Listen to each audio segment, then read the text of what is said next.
Hello friends, commerce 24 YouTube channel में आपका स्वागत है। दोस्तों, आज हम इस वीडियो में डिस्कस करेंगे कॉमर्स के बारे में and segment of commerce, trade and auxiliaries to trade के बारे में। इस यूट्यूब चैनल पे ना सिर्फ आपको टॉपिक कवर कराया जाता है बल्कि आपको ऐसे नोट्स मिल जाते हैं जिनसे आप एग्ज़ाम टाइम में, जब हमारे पास प्रिपरेशन के लिए बहुत ज़्यादा टाइम नहीं होता, तो आप इजीली रिवीजन भी कर सकते हैं। दोस्तों, आप इनका चाहें तो स्क्रीनशॉट लेकर के अपने पास रख सकते हैं, अदरवाइज डिस्क्रिप्शन में दिए गए लिंक पर हमसे कांटेक्ट कर सकते हैं। दोस्तों, अगर आप कॉमर्स टीम से बिलोंग करते हैं और अकाउंट्स और बिजनेस में आपको किसी भी तरह के नोट्स, क्वेश्चंस के सोल्यूशन या प्रोजेक्ट वर्क से रिलेटेड कोई भी हेल्प चाहिए, दोस्तों आप डिस्क्रिप्शन में दिए गए लिंक पर हमसे कॉन्टैक्ट कर सकते हैं। चलिए दोस्तों, वीडियो में आज हम आगे बढ़ते हैं। तो पहले हम बात करेंगे कॉमर्स की और मीनिंग ऑफ कॉमर्स की। वाणिज्य क्या होता है?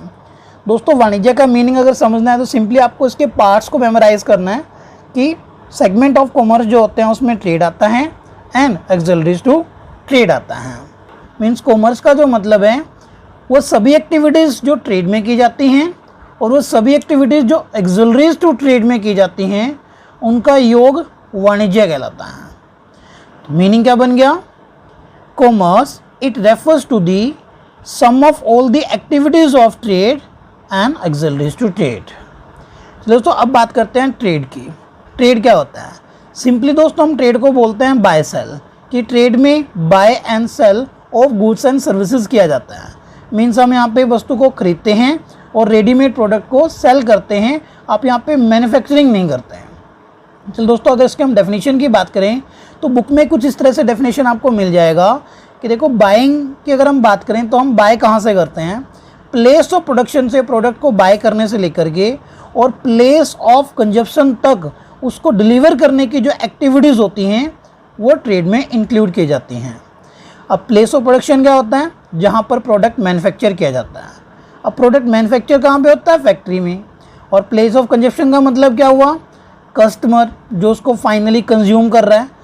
सो ट्रेड की अगर हम मीनिंग की बात करें तो we can say it refers to all those activity which are connected with the buying of product and services from the place of production and rendering them to the place of consumption mean to the customers।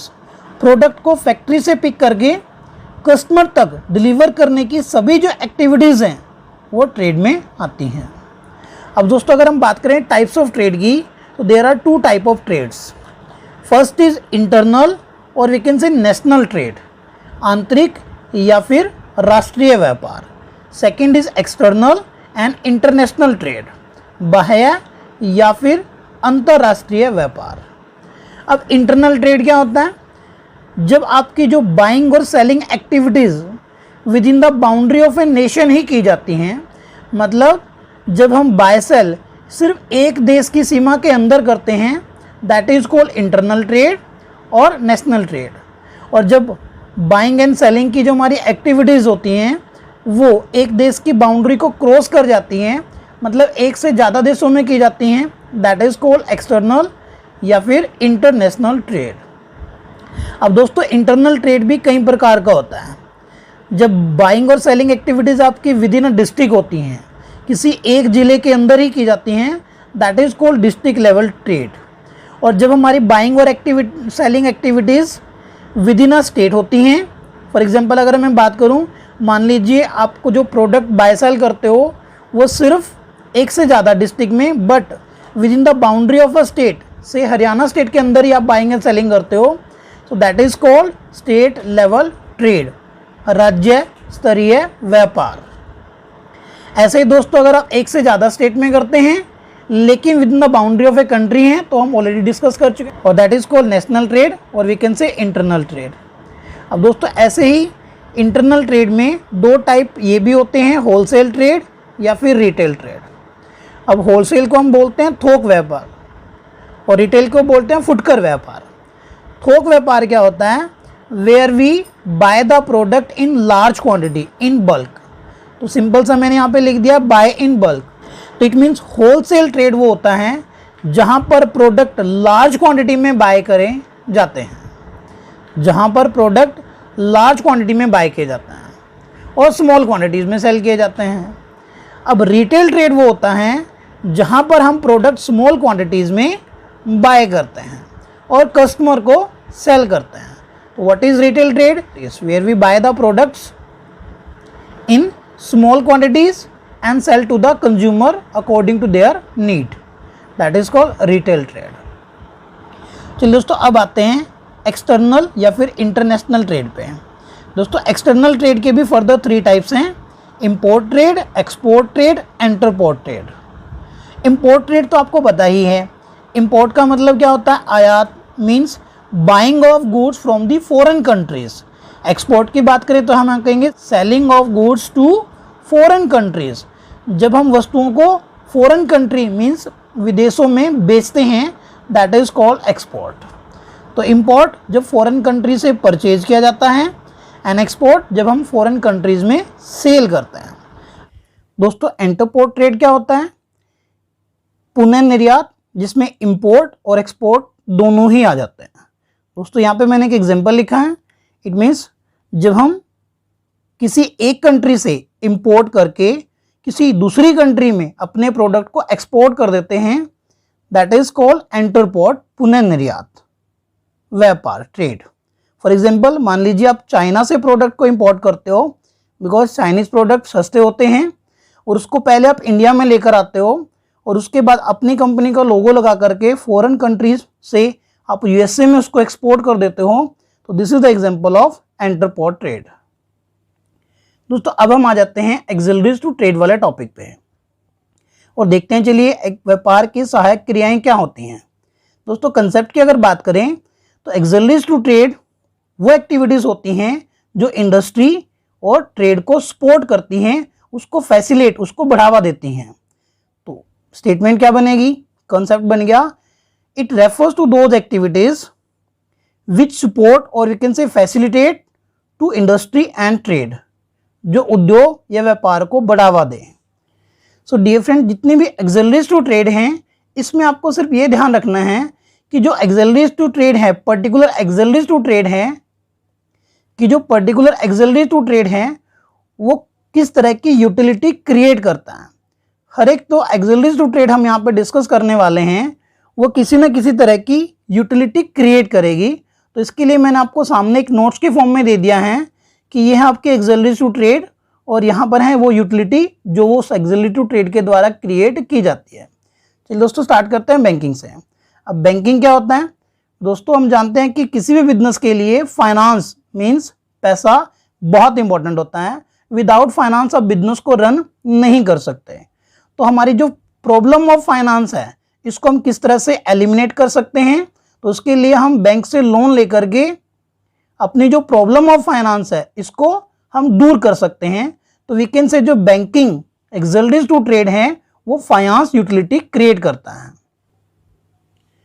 दोस्तों, अब बात करते हैं insurance की। Friends, we know कि business में always risk element होता है। हर किसी न किसी तरह का रिस्क रहता है। लाइक हो सकता है गोडाउन में आग लग जाए, या फिर एम्प्लॉइज स्ट्राइक कर देते हैं, उसकी वजह से प्रोडक्शन बंद हो जाए। तो किसी न किसी तरह का जो रिस्क होता है वो ऑलवेज होता है, और अपने रिस्क को मिनिमाइज करने के लिए हम क्या करते हैं? इंश्योरेंस पॉलिसी ले लेते हैं।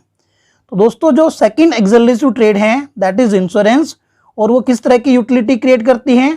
रिस्क यूटिलिटी क्रिएट करती है, बिकॉज इंश्योरेंस लेने से हमारा जो रिस्क है वो मिनिमाइज हो जाता है। अगर आपको लॉस होगा, इट मीन्स इंश्योरेंस कंपनी तब हमें वहां पर पेमेंट कर देगी। तो हम अपने रिस्क को मिनिमाइज करने के लिए क्या करते हैं? इंश्योरेंस ले लेते हैं। तो किस तरह की यूटिलिटी यहाँ पे क्रिएट हुआ? इंश्योरेंस ने जो रिस्क है वो बिजनेस का मिनिमाइज कर दिया या उसको कम कर दिया। तो दैट्स वाई यहाँ पर जो यूटिलिटी क्रिएट हो रहा है वो है आपका रिस्क यूटिलिटी। अब हम बात करेंगे वेयर हाउसिंग की। तो वेयर हाउसिंग का मतलब होता है प्रोडक्ट को स्टोर करके रखना। दोस्तों, जरूरी नहीं है कि कोई प्रोडक्ट जिस टाइम पे मैन्युफैक्चर हो वो उसी टाइम पर कंज्यूम भी हो जाए। फॉर एग्जाम्पल, अगर आपको वाइन का पता है तो वाइन का जो मैच्योरिटी पीरियड होता है वो बहुत ज़्यादा होता है, इन ईयर्स में होता है। तो ये कई साल पहले प्रोडक्ट मैन्युफैक्चर होता है और उसके कई साल के बाद उसको सेल किया जाता है। तो ऑलवेज जो प्रोडक्ट होता है उसमें जो टाइम ऑफ प्रोडक्शन होता है और जो टाइम ऑफ कंजप्शन होता है, इसके बीच में गैप होता है, और जब तक वो प्रोडक्ट कंज्यूम नहीं कर लिया जाता तब तक हम उसको क्या करके रखते हैं? उसको हम वेयर हाउस में स्टोर करके रखते हैं। तो वेयर हाउस में स्टोर करने से कौन सी यूटिलिटी क्रिएट हो रहा है? हम उस राइट टाइम का वेट करते हैं जब उस प्रोडक्ट की डिमांड मार्केट में ज़्यादा होगी और तब हम उस प्रोडक्ट को सेल करेंगे, और तब तक के लिए उसको वेयर हाउस मीन्स स्टोर करके रख लेते हैं। तो जो हमारी थर्ड एक्सोल्यूट टू ट्रेड है वेयर हाउसिंग, ये टाइम यूटिलिटी क्रिएट करती है, क्योंकि यहाँ पर हम राइट टाइम पर प्रोडक्ट को सेल करते हैं तो वैल्यू ऑफ टाइम वो बढ़ जाता है। अब दोस्तों बात करते हैं हम फोर्थ एक्सोल्यूट टू ट्रेड की, and that is transportation and communication. दोस्तों ट्रांसपोर्टेशन का हम यूज करते हैं for the movement of goods from one place to another place, means अपनी वस्तुओं को एक जगह से दूसरी जगह पर लेकर जाने के लिए। तो यहाँ पे अगर देखा जाए तो अगर आपका प्रोडक्ट किसी ऐसे पर्टिकुलर जगह पर आप मैन्युफैक्चर करते हैं जहां पर उसकी इतनी ज़्यादा डिमांड नहीं है, तो आप इतना ज़्यादा प्राइस वहां पे चार्ज नहीं कर पा रहे। बट अगर आप उस प्रोडक्ट का प्लेस चेंज कर देते हैं, आप उसको ट्रांसपोर्टेशन के थ्रू किसी ऐसे प्लेस पे भेज देते हैं, जैसे आपने मुंबई में भेज दिया जहां पर डिमांड ज़्यादा थी, तो वहां आप ज़्यादा प्राइस उसका ले सकते हैं। तो ट्रांसपोर्टेशन की वजह से कौन सी यूटिलिटी क्रिएट हो रहा है, प्लेस का जो इंपॉर्टेंस है वो हमने इंक्रीज कर लिया है, उसको ऐसे प्लेस से जहां पर उसकी डिमांड कम थी पिक करके दूसरे प्लेस पर भेज दिया जहां पर उसकी डिमांड ज्यादा थी। तो प्लेस यूटिलिटी ट्रांसपोर्टेशन से क्रिएट होता है। अब दोस्तों जब हम वहां पे डिलीवर करेंगे किसी न किसी शॉपकीपर को या किसी सेलर को, तो वहां पर डील जो फाइनलाइज की जाती हैं, जैसे कस्टमर के साथ या फिर सप्लायर के साथ डील को फाइनलाइज करने के लिए हम उनको कम्युनिकेशन, उनके साथ अपना कॉन्टैक्ट बनाते हैं। तो जो कम्युनिकेशन है वो भी प्लेस यूटिलिटी में एक इंपॉर्टेंट रोल प्ले करता है, क्योंकि उसके थ्रू हम डील्स को फाइनलाइज करते हैं। दोस्तों अब हम आ गए अपनी सेकेंड लास्ट एक्सोल्यूट टू ट्रेड पे, जो कि है एडवर्टाइजिंग। दोस्तों एडवर्टाइजिंग मतलब विज्ञापन। अब देखो विज्ञापन से होता क्या है, हमें डिफरेंट टाइप ऑफ प्रोडक्ट के बारे में इंफॉर्मेशन मिलता है कि मार्केट के अंदर कौन सा नया प्रोडक्ट लॉन्च हुआ है। जैसे कि कोई जो बिजनेसमैन होता है अपना प्रोडक्ट बनाने के बाद वो कभी भी हाथ पे हाथ रख करके नहीं बैठ सकता कि जो कस्टमर होगा वो ऑटोमेटिकली उसके पास आएगा, बल्कि उसको कुछ एडवर्टाइजमेंट करनी पड़ती है। मींस एडवर्टाइजमेंट के थ्रू उसको इंफॉर्मेशन मार्केट में पब्लिश करना पड़ता है अपने प्रोडक्ट और सर्विसेज के बारे में, और जब इंफॉर्मेशन कस्टमर तक डिलीवर होगी तभी वो कस्टमर जो होंगे उनके पास अट्रैक्ट होंगे, उनके प्रोडक्ट को बाय करेंगे।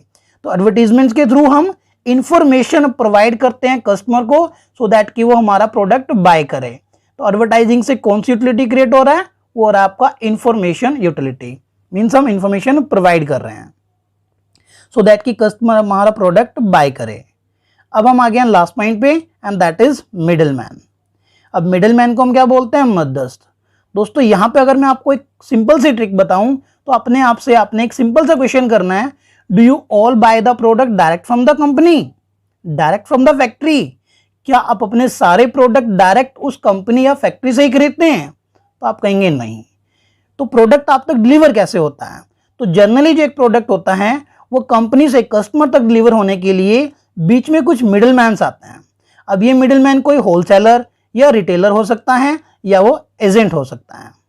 जैसे कि अमेजोन, तो जब प्रोडक्ट आप बाय करते हो, कंपनी का प्रोडक्ट सैमसंग का मोबाइल आप बाय कर रहे हो, तो अमेजोन यहां पर क्या है, मिडिल मैन है। मतलब वो पर्सन जो कंपनी से कंज्यूमर तक प्रोडक्ट को डिलीवर करा रहा है, उस पर्सन को हम मिडिल मैन बोलते हैं। अब मिडिल मैन की अगर नीड की बात करें तो जरूरत क्यों है? दोस्तों समटाइम जो नंबर ऑफ प्रोड्यूसर्स होते हैं वो बहुत कम होते हैं फॉर अ पर्टिकुलर प्रोडक्ट, किसी प्रोडक्ट को लेकर के। लेकिन अगर कस्टमर्स की बात करें तो कस्टमर्स लाखों में करोड़ों में हो सकते हैं। तो ऐसे अगर इन करोड्स जो कस्टमर हैं वो डायरेक्ट कंपनी से प्रोडक्ट बाय करेंगे तो उनको हैंडल करना कंपनी के लिए मुश्किल हो जाएगा। सो दैट्स वाई कई बार मिडिल मैन की हेल्प लेना कंपनी के लिए कंपलसरी हो जाता है। तो मिडिल मैन किस तरह की प्रॉब्लम को सॉल्व करते हैं? जो लार्ज नंबर ऑफ कस्टमर्स हैं जिसको कंपनी डायरेक्ट डील नहीं कर सकती, जैसे अगर सभी के सभी आप डायरेक्ट जाकर के रिलायंस कंपनी से रिचार्ज करवाएंगे तो रिलायंस कंपनी अपने हजारों करोड़ों कस्टमर का खुद रिचार्ज नहीं कर सकती, तो रिटेलर्स उन्होंने बनाए होते हैं। तो middle man large number of customers को हैंडल करने के लिए होते हैं। तो प्रॉब्लम ऑफ पीपल वहां पे एलिमिनेट होता है, और वीकेंड से जो यूटिलिटी क्रिएट होती है वो पीपल या कस्टमर्स को हैंडल करने की यूटिलिटी वहां पे क्रिएट होती है। दोस्तों उम्मीद करता हूं वीडियो आपको अच्छी लगी होगी, पूरी तरह से आपको समझ आया होगा। अगर आपको हर एक चीज़ समझ आई है और वीडियो आपको अच्छी लगी है, दोस्तों उम्मीद करता हूं कि आप लाइक करने में कंजूसी नहीं करेंगे, क्योंकि लाइक करने के लिए दोस्तों आपका कोई भी पैसा नहीं लगता है, लाइक फ्री है, लेकिन इससे हमें एक तरह से मोटिवेशन मिलता है और नेक्स्ट टाइम हम और अच्छी वीडियो बनाने की कोशिश करते हैं। दोस्तों जितने व्यूज़ आते हैं लाइक उतने नहीं हो पाते हैं, तो उम्मीद करता हूँ अगर आपको वीडियो पसंद आई है तो आप लाइक ज़रूर करेंगे इस बार। वीडियो देखने के लिए आपका बहुत बहुत धन्यवाद। आप स्क्रीनशॉट इसका लेके रख सकते हैं अपने एग्ज़ाम नोट्स के लिए। Thank you very much.